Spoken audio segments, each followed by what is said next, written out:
ഇന്നത്തെ ശാബ് സ്കൂൾ പാഠപഠന ക്ലാസ്സിലേക്ക് ഏവർക്കും സ്വാഗതം. ഇന്ന് നമ്മൾ പഠിക്കുവാൻ പോകുന്ന പാഠം യഹോവയുടെ കണ്ണുകൾ, പ്രപഞ്ചവീക്ഷണ വേദപുസ്തക വെളിച്ചത്തിൽ. ഇന്ന് ഈ പാഠം നമുക്ക് പറഞ്ഞു തരുവാനും നമ്മളുടെ സംശയങ്ങൾ എല്ലാം തീർത്തു തരുവാനും നമ്മോടുകൂടെ ഇവിടെ എത്തിയിരിക്കുന്നത് ബഹുമാന്യനായ പാസ്റ്റർ ബെന്നി ജോസഫാണ്. അദ്ദേഹത്തെ നമുക്ക് സ്വാഗതം ചെയ്യാം.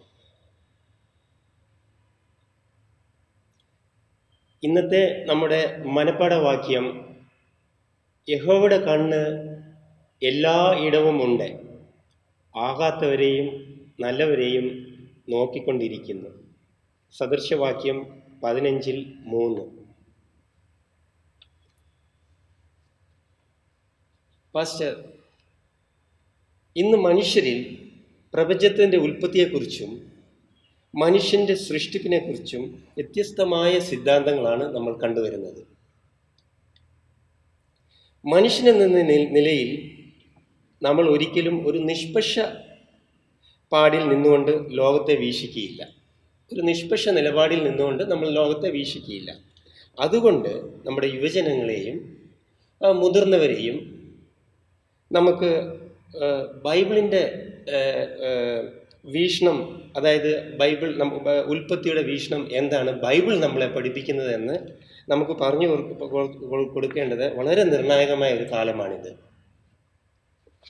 അതുകൊണ്ട് എനിക്ക് പാസ്റ്ററോട് ചില ചോദ്യങ്ങൾ ചോദിക്കുവാനുണ്ട്. ഞാൻ ഒന്നാമത്തെ ചോദ്യം പാസ്റ്ററോട് ചോദിക്കാൻ പോവുകയാണ്. പ്രപഞ്ചോൽപ്പത്തിയെക്കുറിച്ച്, മനുഷ്യൻ ഉൾപ്പെടെയുള്ള ജീവജാലങ്ങളുടെ ഉൽപ്പത്തിയെക്കുറിച്ചും വേദപുസ്തക വീക്ഷണം എന്താണ് നമ്മളെ പഠിപ്പിക്കുന്നത്?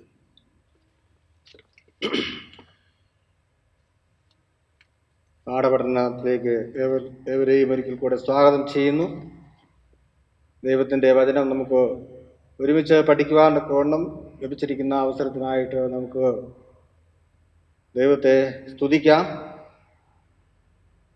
അപ്പോൾ ഇന്നത്തെ പാഠം എന്ന് പറയുന്നത്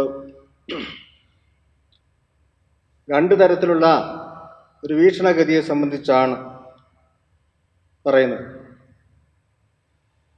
പ്രപഞ്ച ഉൽപ്പത്തിയെ സംബന്ധിച്ച്, അല്ലെങ്കിൽ മനുഷ്യ സൃഷ്ടിയെ സംബന്ധിച്ച് വിവിധ തരത്തിലുള്ളതായ സിദ്ധാന്തങ്ങൾ ഇന്ന് ലോകത്തിൽ നിലവിലുണ്ട്. What is the nature of reality, അല്ലെങ്കിൽ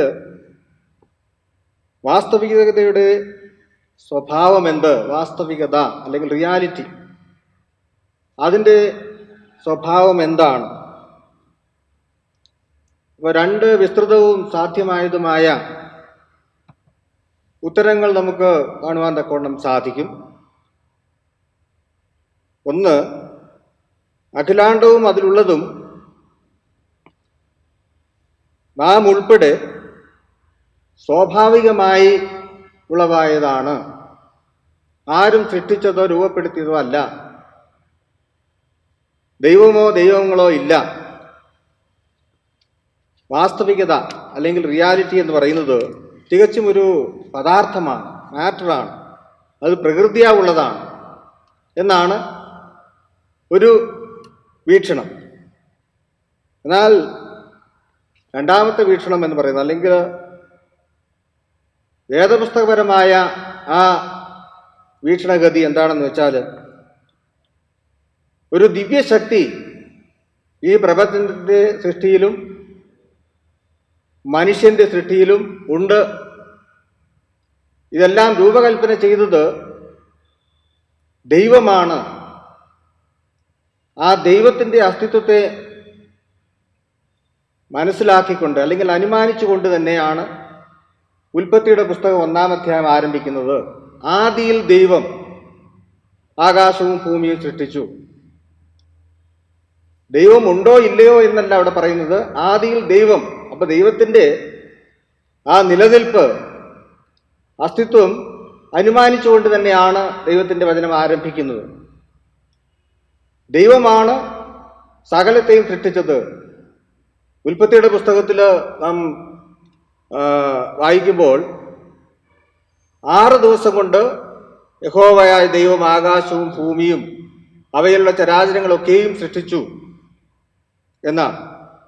അതുപോലെ മനുഷ്യന്റെ സൃഷ്ടിയുടെ ആ കാര്യത്തിൽ വരുമ്പോഴും ദൈവം തൻ്റെ സ്വന്തം സ്വരൂപത്തിൽ തൻ്റെ സാദൃശ്യപ്രകാരം മനുഷ്യനെ ഉണ്ടാക്കി എന്നാണ്.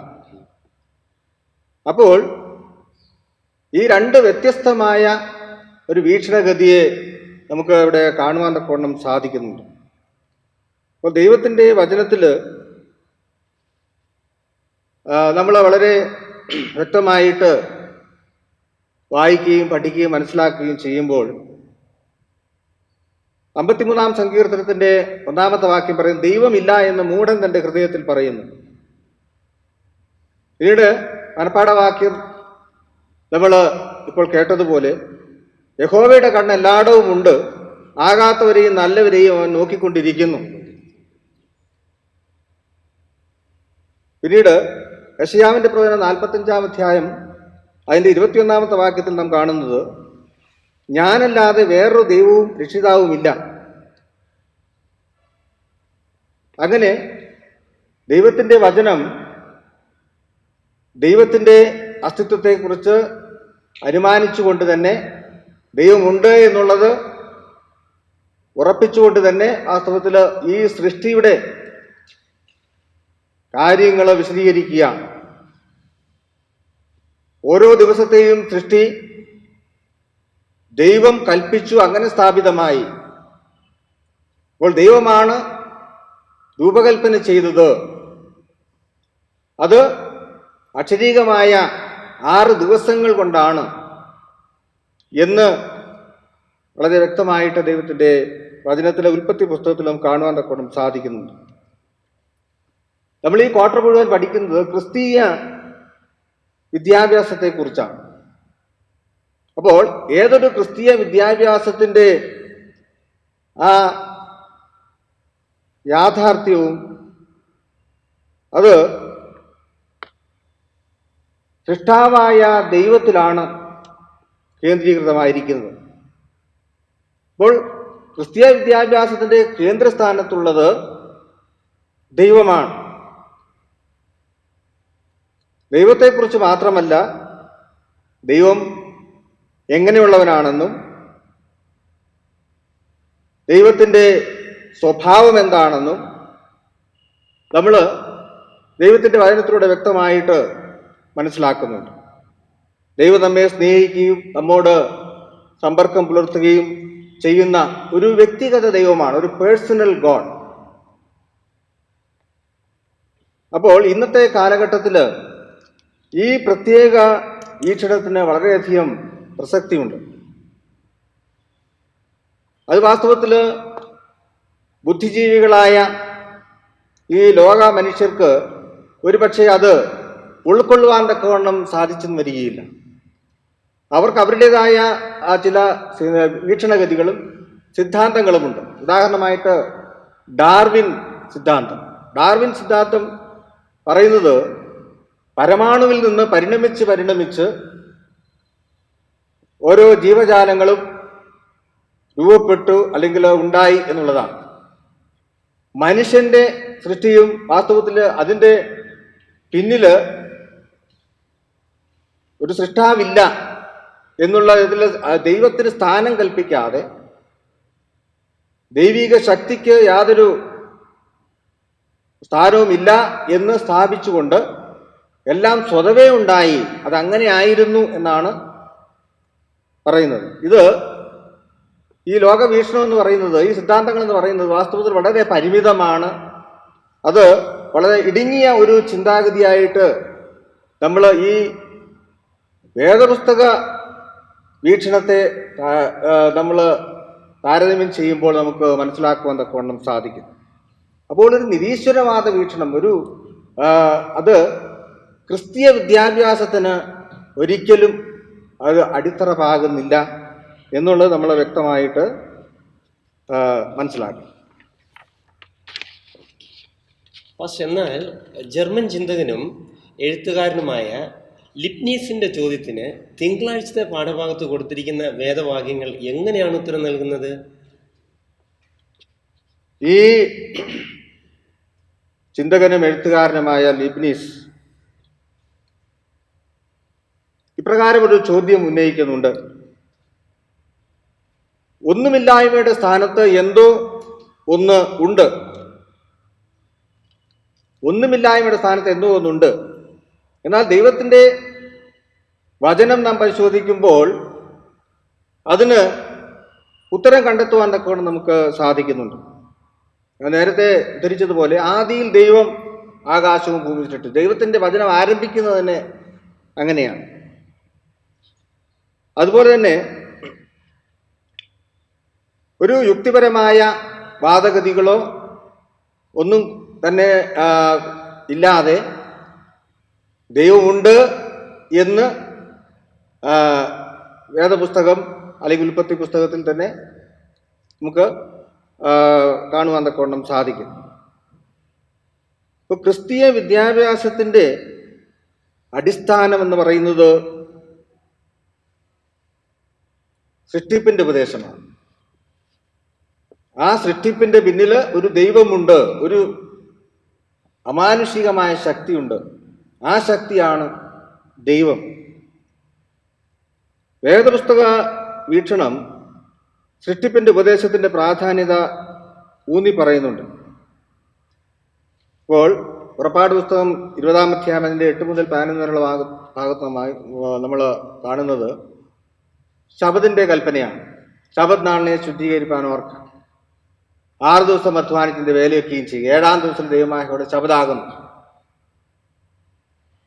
പിന്നീട് പറയുന്നത് 6 ദിവസം കൊണ്ട് യഹോവ ആകാശവും ഭൂമിയും സമുദ്രങ്ങളും നീരുറവുകളും എല്ലാം ഉണ്ടാക്കി എന്നാണ്. അപ്പോൾ ദൈവമാണ് സൃഷ്ടാവ് എന്ന് 4-ാമത്തെ എടുത്ത് പറയുകയാണ്. മറ്റൊരു കൽപ്പനയിലും അത് എടുത്തു പറയുന്നതായിട്ട് കാണുവാൻ തക്കണം സാധിക്കുന്നില്ല. അതുപോലെ തന്നെ വെളിപ്പാടിൻ്റെ പ്രവചനം 14-ാം അധ്യായം 6-7 വാക്യങ്ങളിൽ അവിടെ ത്രിവിധ ദൂതുകൾ കാണുവാൻ തക്കണം സാധിക്കുന്നു. എങ്ങനെയാണ് ത്രിവിധ ദൂത് ആരംഭിക്കുന്നത്? ദൈവത്തെ ഭയപ്പെട്ട് അവന് മഹത്വം കൊടുപ്പിൻ, അവൻ്റെ ന്യായവിധിയുടെ നാഴിക വന്നിരിക്കുന്നു. ആകാശവും ഭൂമിയും സമുദ്രവും നീരുറവുകളും ഉണ്ടാക്കിയവനെ നമസ്കരിപ്പീൻ. അപ്പോൾ ദൈവമാണ് സകലത്തിൻ്റെയും സൃഷ്ടാവ് എന്ന് അവിടെ ഊന്നി പറയുകയാണ്. പരിണാമ സിദ്ധാന്ത അനുസരിച്ച് കോടിക്കണക്കിന് വർഷം കൊണ്ടാണ് വാസ്തവത്തിൽ ഈ നമ്മളിന്ന് ഭൂമിയിൽ കാണുന്നതായ എല്ലാ ജീവജാലങ്ങളും ഉളവായത് എന്ന് അവരുടെ സിദ്ധാന്തം അങ്ങനെ സ്ഥാപിക്കുകയാണ്. പക്ഷെ അതിന് ഈ പരിണാമ സിദ്ധാന്തത്തിൽ ഒരു മിസ്സിംഗ് ലിങ്ക് നമുക്ക് കാണുവാൻ തക്കൊണ്ട് സാധിക്കും. അതെന്ന് പറഞ്ഞാൽ ബന്ധിപ്പിക്കാൻ കഴിയാത്തതായ ചില ഭാഗങ്ങളുണ്ട്. എന്നാൽ ക്രിസ്തീയ വിദ്യാഭ്യാസത്തിൻ്റെ അടിസ്ഥാനം ദൈവത്തെ അംഗീകരിച്ചുകൊണ്ട് ഈ സകലത്തിൻ്റെയും സൃഷ്ടാവ്, ഈ പ്രപഞ്ചത്തിൻ്റെ തന്നെ സൃഷ്ടാവ് ദൈവമാണ് എന്ന് അടിവരയിട്ട് പറയുന്ന ഒരു കാര്യമാണ്. ശരി, ഓക്കെ പാസ്റ്റർ, നല്ലതായിട്ട് പറഞ്ഞു.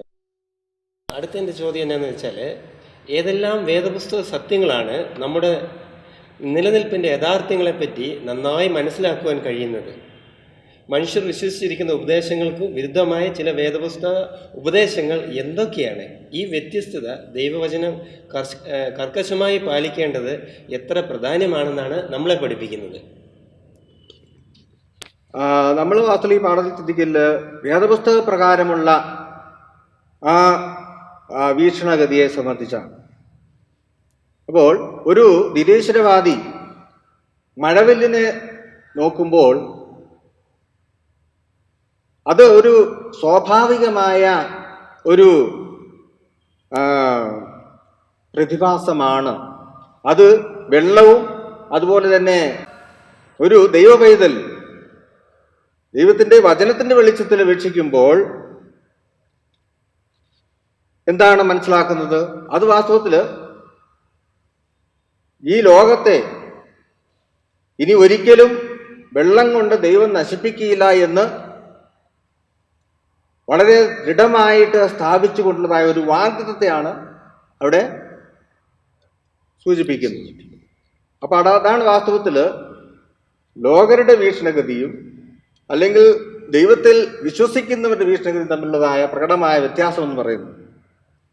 അപ്പോൾ ഈ കാണുന്നതെല്ലാം തന്നെ ഈ തനിയെ സ്വതവേ ഉണ്ടായതാണ്, സ്വാഭാവികമായിട്ടുണ്ടായതാണ് ഉള്ളതാണ് ആ വാദഗതി, ആ സിദ്ധാന്തങ്ങൾ അതാണ് പറയുന്നത്. എന്നാൽ ദൈവമക്കള്, ദൈവത്തിൽ വിശ്വസിക്കുന്നവർ എന്താണ്, ഇതൊന്നും സ്വാഭാവികമായിട്ടുണ്ടായതല്ല, ഇത് ദൈവമാണ് എല്ലാം സൃഷ്ടിച്ചത്, എല്ലാത്തിനും കാരണഭൂതൻ ദൈവമാണ്. കൊലോസ്യരുടെ പുസ്തകത്തിൽ 1-ാം അധ്യായത്തിൽ അതിന്റെ 16-17 വാക്യങ്ങൾ എന്താണ്? ഉളവായതൊന്നും അവനെ കൂടാതെ ഉളവായതല്ല. ഈ കാണുന്നതെല്ലാം തന്നെ സൃഷ്ടിച്ചത് കർത്താവായ യേശുക്രിസ്തുവാണ് എന്ന് അവിടെ എടുത്തു പറയുകയാണ്. സെവന്ത്-ഡേ അഡ്വന്റിസ്റ്റുകാരെ സംബന്ധിച്ചിടത്തോളം ബൈബിൾ എന്ത് ചെയ്യുന്നു? അവരുടെ വിശ്വാസത്തിന്റെ അടിസ്ഥാനപരമായ ഒന്നാണ്. അവരുടെ വിശ്വാസത്തിന്റെ കേന്ദ്രമായ ഒന്നാണ് വേദപുസ്തകം എന്ന് പറയുന്നത്. ദൈവത്തിന്റെ വചനമാണ്, ദൈവശ്വാസീയമായ വചനമാണ്. ആ ദൈവശ്വാസീയ വചനം എന്താണ് സൃഷ്ടിപ്പിനെ സംബന്ധിച്ച് പറയുന്നത് എന്നീ കാര്യങ്ങൾ അത് വിശ്വസിച്ചുകൊണ്ട്, വിശ്വാസത്തിൽ അത് പൂർണ്ണമായി അംഗീകരിച്ചുകൊണ്ടും, അതിന് വാസ്തവത്തിൽ ഇന്ന് പുരാവസ്തു ഗവേഷണം അങ്ങനെ പല ചരിത്ര തെളിവുകളും നമുക്ക് ഇന്ന് ലോകത്തിൽ തന്നെ നമുക്ക് കാണുവാൻ തക്കവണ്ണം സാധിക്കും. അതുകൊണ്ട് ക്രിസ്തു വിശ്വാസികൾ എന്ന നിലയിൽ, എല്ലാറ്റിലുപരി നമ്മളൊരു അഡ്വന്റിസ്റ്റ് വിശ്വാസത്തിൽ ഉള്ളവരെന്ന നിലയിൽ നമ്മൾ എന്ത് ചെയ്യണം? വേദപുസ്തക വിശ്വാസത്തിൽ നമ്മൾ അതിന് പ്രാധാന്യം കൊടുക്കുകയും അതിനെ ഉയർത്തി കാണിക്കുകയും ചെയ്യണം. അപ്പോൾ അത് കുഞ്ഞുങ്ങൾക്ക് വിദ്യാഭ്യാസം കൊടുക്കുമ്പോൾ ആ ഒരു ആശയമായിരിക്കണം മുന്നിട്ട് നിൽക്കേണ്ടത്. കാരണം അവരെ പാഠപുസ്തകങ്ങളിൽ കൂടെ പഠിക്കുന്നതെല്ലാം സിദ്ധാന്തങ്ങളാണ്. എന്നാൽ കുട്ടികളെ നമ്മൾ പഠിപ്പിക്കുമ്പോൾ ദൈവമാണ് സകലത്തിനും കാരണഭൂതൻ, നമ്മെ എല്ലാം സൃഷ്ടിച്ച ദൈവമാണ് എന്ന് അവരുടെ മനസ്സിൽ ഉറപ്പിച്ച് വയ്ക്കുക എന്നുള്ളതാണ് വാസ്തവത്തിൽ വിദ്യാഭ്യാസം ചെയ്യേണ്ടത്. സഹോദരി വൈറ്റ് അതിനെ സംബന്ധിച്ച് പറയുമ്പോൾ എന്താണ്? Higher than the highest is the ideal for God's children. അതായത് ദൈവം ഏറ്റവും ഉന്നതമായ ആശയങ്ങൾ, അതാണ് ദൈവമക്കൾക്ക് ഏറ്റവും അനുയോജ്യമായത് എന്നാണ് പറയുന്നത്. പക്ഷേ എൻ്റെ അടുത്ത ചോദ്യം എന്ന് വെച്ചാൽ, സൃഷ്ടിപ്പിൻ്റെ ഉപദേശവും നമ്മുടെ വിശ്വാസത്തിന് നിർണായകമാണ്. അതുപോലെ വീണ്ടെടുപ്പിൻ്റെ ഉപദേശവും എങ്ങനെയാണ് നിർണായകമാകുന്നത്? ദൈവം നമ്മുടെ സൃഷ്ടാവാണ്, അതേസമയം അവൻ നമ്മുടെ വീണ്ടെടുപ്പുകാരനുമാണ്. അപ്പോൾ സൃഷ്ടിപ്പിൻ്റെ ഉപദേശവും അതുപോലെ തന്നെ വീണ്ടെടുപ്പിനെ സംബന്ധിച്ചുള്ളതായ രക്ഷയുടെ ആ ഉപദേശവും അത് പരസ്പര പൂരകങ്ങളാണ്. എന്ന് പറഞ്ഞാൽ അത് വാസ്തവത്തിൽ ഒരിക്കലും വേർപെടുത്താനാവാതെ ബന്ധിക്കപ്പെട്ടിരിക്കുന്ന ഒന്നാണ്. അപ്പോൾ സൃഷ്ടാവായ ദൈവത്തെയും അല്ലെങ്കിൽ വീണ്ടെടുപ്പുകാരനായ ദൈവത്തെയും നമുക്ക് രണ്ടായി കാണാൻ തക്കവണ്ണം സാധിക്കില്ല, നമുക്ക് വേർപെടുത്താനും തക്കവണ്ണം സാധിക്കില്ല. അത് വളരെ അഭേദ്യമായി ബന്ധപ്പെട്ടിരിക്കുന്നതായിട്ട് നമുക്ക് കാണുവാൻ തക്കവണ്ണം സാധിക്കുന്നു. അതുകൊണ്ട് ഇത് വിശ്വാസത്തിന് ഏറ്റവും നിർണായകമായ ഒരു കാര്യമാണ്. ഇപ്പോൾ യോഹന്നാന്റെ സുവിശേഷം 1-ാം അധ്യായം അതിൻ്റെ 1 മുതൽ 14 വരെയുള്ള ഭാഗത്ത് നാം കാണുന്ന എന്താണ്? വചനം ദൈവമായിരുന്നു, സകലവും അവൻ മുഖാന്തരം ഉളവായതൊന്നും അവനെ കൂടാതെ ഉളവായതല്ല. പിന്നെ പറയുന്നത് എന്താണ്? ആദിയിൽ വചനമുണ്ടായിരുന്നു, വചനം ദൈവത്തോടു കൂടിയായിരുന്നു, വചനം ദൈവമായിരുന്നു. പിന്നീട് എന്താണ് പറയുന്നത്? വചനം ജഡമായി തീർന്ന് കൃപയും സത്യവും നിറഞ്ഞ നമ്മുടെ ഇടയിൽ പാർത്തു എന്ന് പറയുന്നുണ്ട്. അപ്പോൾ നിത്യസുവിശേഷം, അതായത് എവർലാസ്റ്റിംഗ് ഗോസ്പൽ, വെളിപ്പാടിൻ്റെ പ്രവചനം 14-ാം അധ്യായത്തിൻ്റെ 6 മുതലുള്ള വാക്യങ്ങൾ കാണുന്ന ആ നിത്യ സുവിശേഷം സൃഷ്ടാവായ ദൈവവുമായി നേരിട്ട് ബന്ധപ്പെട്ടിരിക്കുന്നു എന്ന് നമുക്ക് മനസ്സിലാക്കുവാൻ കൊണ്ട് സാധിക്കുന്നു. നമ്മെ സൃഷ്ടിച്ച ദൈവം തന്നെയാണ് നമ്മുടെ പാപം അവനെ ചുമലിലേറ്റിയിട്ട് അതിൻ്റെ ശിക്ഷ അവൻ ഏറ്റെടുത്തത്. അപ്പൊ ഇക്കാരണത്താൽ ക്രൂശിതനായ ആ ക്രിസ്തു നമ്മൾ പഠിപ്പിക്കുന്നതിൽ എല്ലാറ്റിലും കേന്ദ്രമായിരിക്കണം. കുട്ടികളെ നമ്മൾ പഠിക്കുമ്പോൾ അത് എല്ലാറ്റിൻ്റെയും കേന്ദ്രമായിരിക്കണം. ക്രിസ്തുവാണ് നമ്മെ പാപത്തിൽ നിന്ന് വീണ്ടെടുത്തത്, രക്ഷിച്ചത്. അപ്പോൾ രക്ഷയ്ക്ക് നിദാനമായിരിക്കുന്നത് കർത്താവായ യേശു ക്രിസ്തുവിൻ്റെ ജീവിതവും അവൻ്റെ ക്രൂശുമരണവും ആണ് എന്ന് നമ്മൾ വളരെ ഊന്നൽ കൊടുത്ത് കുഞ്ഞുങ്ങളെ പഠിപ്പിക്കേണ്ടിയിരിക്കുന്നു. അടുത്ത ചോദ്യം, എന്തുകൊണ്ട് സെവന്ത് ഡേ അഡ്വെന്റിസ്റ്റ് വിദ്യാഭ്യാസം ദൈവകൽപ്പനയ്ക്ക് അധികമായി ഊന്നൽ കൊടുക്കണം? ദൈവകൽപ്പന എന്ന് പറയുന്നത് ദൈവ സ്വഭാവത്തിൻ്റെ പ്രതിരൂപമാണ്. ട്രാൻസ്ക്രിപ്റ്റ് ഓഫ് ഗോഡ്സ് ക്യാരക്ടർ എന്നാണ് പറയുന്നത്. അപ്പോൾ ദൈവ സ്വഭാവം പകർന്നു കൊടുക്കുക എന്നുള്ളതാണ് വിദ്യാഭ്യാസത്തിൻ്റെ ലക്ഷ്യമെന്ന് പറയുന്നത്. അപ്പോൾ വിദ്യാഭ്യാസം നമ്മുടെ യഥാർത്ഥ വിദ്യാഭ്യാസം എന്ന് പറയുന്നത് അത് ശാരീരികവും മാനസികവും ആത്മീയവുമായ ഒരു വികസനമാണ്. അപ്പോൾ ദൈവത്തിൻ്റെ കൽപ്പന എന്താണ് പറയുന്നത്? നമ്മൾ ആദ്യത്തെ 4 കൽപ്പന സംഗ്രഹിക്കുകയാണെങ്കിൽ അതിൻ്റെ ദൈവമായ കർത്താവിനെ പൂർണ്ണ ഹൃദയത്തോടും പൂർണ്ണ മനസ്സോടും പൂർണ്ണാത്മാവോടും കൂടെ സ്നേഹിക്കുക. അപ്പോൾ ദൈവത്തെ പൂർണ്ണമായി സ്നേഹിക്കാൻ സൃഷ്ടാവായ ദൈവം, വീണ്ടെടുപ്പുകാരനായ ദൈവം, ആ ദൈവത്തെ അംഗീകരിച്ചുകൊണ്ട് ദൈവത്തിൽ വിശ്വസിച്ചുകൊണ്ട് ദൈവത്തെ പൂർണ്ണമായി സ്നേഹിക്കുമ്പോൾ നമ്മൾ ആ കൽപ്പന മുഴുവനും അനുസരിക്കുവാൻ തക്കവണ്ണം നമ്മൾക്ക് കാരണമായി തീരും. മാത്രമല്ല പിന്നീടുള്ള 6 കൽപ്പന എന്താ പറയുന്നത്? മനുഷ്യനോടുള്ളതായ ആ കർത്തവ്യമാണ്. മനുഷ്യന് ദൈവത്തോടുള്ള സ്നേഹം ആദ്യത്തെ 4 കൽപ്പനകൾ, പിന്നീട് 6 കൽപ്പനകൾ മനുഷ്യനോടുള്ളതായ ആ സ്നേഹത്തെയാണ് ചൂണ്ടിക്കാണിക്കുന്നത്.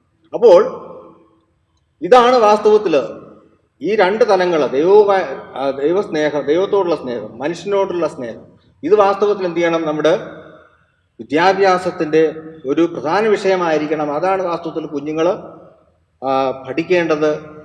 എങ്കിൽ മാത്രമേ അവർക്ക് ആ ഒരു ക്രിസ്തീയ വിദ്യാഭ്യാസത്തിൻ്റെ അനുഭവത്തിൽ അവർക്ക് അവരുടെ മാനസിക വികസനം സാധ്യമായി തീരുകയുള്ളൂ. അതുകൊണ്ട് ഈ കൽപ്പന അത് ശാശ്വതമാണ്, അത് എന്നെന്നും നിലനിൽക്കുന്നതാണ് എന്ന് നമ്മൾ മനസ്സിലാക്കുകയും വിദ്യാഭ്യാസം എന്ന് പറയുന്നത് ഈ ജീവിതത്തിൽ നമുക്ക് സുഖമായി ജീവിക്കുന്നതിന് വേണ്ടി മാത്രമല്ല, വരുവാനുള്ള ഒരു നിത്യ ജീവിതത്തിന് നമ്മെ ഒരുക്കുന്നതും കൂടെയാണ് എന്ന് നമ്മൾ കുഞ്ഞുങ്ങളെ പഠിപ്പിച്ച് കൊടുക്കേണ്ടതാണ്. അത് നമുക്ക് പാഠത്തിൻ്റെ സംഗ്രഹത്തിലേക്ക് വരാം. യഥാർത്ഥ അല്ലെങ്കിൽ വിദ്യാഭ്യാസത്തിൻ്റെ യഥാർത്ഥ ലക്ഷ്യമെന്ന് പറയുന്നത് ദൈവത്തിൻ്റെ ആ സ്വഭാവം, ദൈവത്തിൻ്റെ സ്വരൂപത്തിലേക്ക് നമ്മൾ തിരിച്ച് അല്ലെങ്കിൽ വീണ്ടും തിരിച്ചു വരിക എന്നുള്ളതാണ്. ആ ദൈവസ്വരൂപത്തിലേക്ക് നമ്മളെ തിരിച്ചു കൊണ്ടുവരിക എന്നുള്ളതാണ്. അതാണ് സഹോദരി വൈറ്റ് പേട്രിയാർക്സ് ആൻഡ് പ്രോഫറ്റ്സ് എന്ന പുസ്തകത്തിൽ പറയുന്നത്. അപ്പോൾ നമ്മുടെ വിദ്യാഭ്യാസ സംവിധാനം ക്രിസ്തീയ വീക്ഷണത്തിൽ അധിഷ്ഠിതമായിരിക്കണം. ആ വേദപുസ്തക വീക്ഷണം എല്ലാ സെവന്ത് ഡേ അഡ്വെന്റിസ്റ്റ് വിദ്യാഭ്യാസത്തിനും അടിസ്ഥാനമാണ് എന്ന് നമ്മൾ അടിവരയിട്ട് ഊന്നി പറയുകയും ചെയ്യണം. അത്തരത്തിലുള്ള ഒരു ക്രിസ്തീയ വിദ്യാഭ്യാസം രൂപപ്പെടുത്തിയെടുക്കുവാൻ ദൈവത്തിൻ്റെ പരിശുദ്ധാത്മാവ് നമ്മെ സഹായിക്കട്ടെ. നമുക്ക് ഒരു വാക്ക് പ്രാർത്ഥിക്കാം. കൂടുതലായി പഠിക്കുവാൻ തക്കവണ്ണം അവസരം നൽകിയതിനായി സ്തോത്രം ചെയ്യുന്നു. വിവിധങ്ങളായ സിദ്ധാന്തങ്ങൾ ഈ ലോകത്ത് നിലനിൽക്കുന്നു. എന്നാൽ ദൈവത്തിൻ്റെ വചനം സൃഷ്ടിപ്പിനെ സംബന്ധിച്ച് അതിൻ്റെ എല്ലാ ജീവജാലങ്ങളുടെയും സൃഷ്ടിപ്പിൻ്റെ പിന്നിൽ ദൈവമുണ്ട്. ആ ദൈവമാണ് സകലത്തിനും കാരണഭൂതൻ എന്ന് അടിയങ്ങളുടെ വരും തലമുറയെ മനസ്സിലാക്കി കൊടുക്കുവാനുള്ളതായ ഉത്തരവാദിത്വം അടിയങ്ങളുണ്ട്. അതിനായിട്ട് അവിടുന്ന് അടിയങ്ങളെ സഹായിക്കണം, മാനവ മഹത്വം എടുക്കണം. യേശുവിൻ്റെ സന്നിധാനത്തിൽ തന്നെ. ആമേൻ.